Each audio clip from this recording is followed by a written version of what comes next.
बुधवार को भारतीय टेस्ट कप्तान विराट कोहली की प्रेस कॉन्फ्रेंस ने भारतीय क्रिकेट में सनसनी मचा दी। कोहली ने बीसीसीआई चीफ सौरव गांगुली के बयानात को बिना नाम लिए गलत बता दिया। कुछ दिन पहले गांगुली ने कहा था कि उन्होंने कोहली को पर्सनली रिक्वेस्ट किया था कि वो T20 कप्तानी ना छोड़े, लेकिन कोहली ने प्रेस कॉन्फ्रेंस में दावा किया कि उनकी कप्तानी छोड़ने के फैसले का स्वागत किया गया था। किसी ने उनको कप्तानी छोड़ने से रोका नहीं। कोहली ने पिछले दिनों बीसीसीआई की तरफ से कही गई कई छोटी बड़ी बातों को अपने जवाबों के जरिए खंडित किया है। इसके बाद से बीसीसीआई कटघरे में आ गई है। इस सब के बीच गांगुली से जवाबदेही की उम्मीद है। आखिरकार भारतीय टेस्ट कप्तान ने खुल्लम खुल्ला उन्हें झूठा करार दिया है।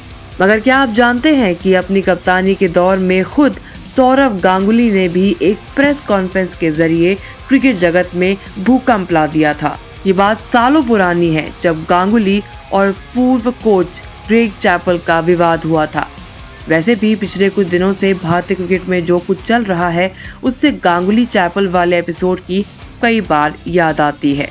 चैपल को भारतीय टीम का कोच बनाने में सबसे बड़ा हाथ उस समय भारतीय टीम की कप्तानी कर रहे सौरव गांगुली का ही था, लेकिन उस समय गांगुली नहीं जानते थे कि जिसके लिए वो इतने प्रयास कर रहे हैं वही एक दिन उनकी कप्तानी छिनवा देगा और उन्हें टीम से बाहर भी कर देगा। साल 2005 में जब टीम इंडिया जिम्बाब्वे के दौरे पर गई थी, तब ये दौरा काफी ज्यादा चर्चा में रहा।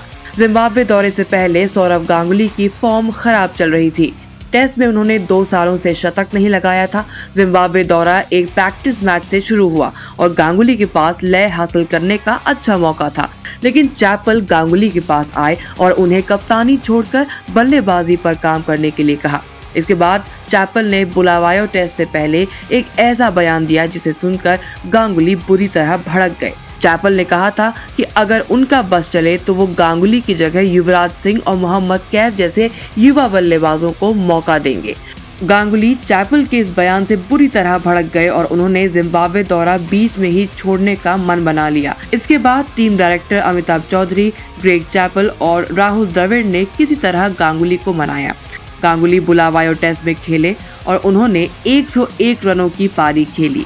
इसके बाद गांगुली ने मीडिया में बयान दिया कि उन पर कप्तानी छोड़ने का दबाव बनाया जा रहा था और इसी दबाव के बाद उनके अंदर शतक लगाने का जुनून आया। हालांकि इसके बाद चैपल ने बीसीसीआई को एक ईमेल लिखा था जो बाद में लीक हो गया।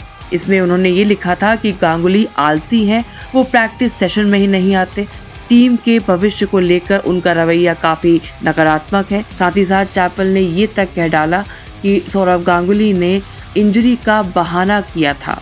चैपल ने एक तरह से गांगुली पर राजनीति करने के आरोप भी लगाए। गांगुली को बेआबरू होकर कप्तानी छोड़नी पड़ी थी और वो भी सभी फॉर्मेट से। कोहली को वनडे की कप्तानी से बर्खास्त किया गया। गांगुली के बाद ये पहली बार हुआ है जब किसी भारतीय कप्तान को पद से हटाया गया हो। गांगुली के बुरे वक्त में उनके साथ बीसीसीआई खड़ा रहा, मगर कोहली अब अलगाव और अपमान के आक्रोश में अकेले दिखाई दे रहे हैं।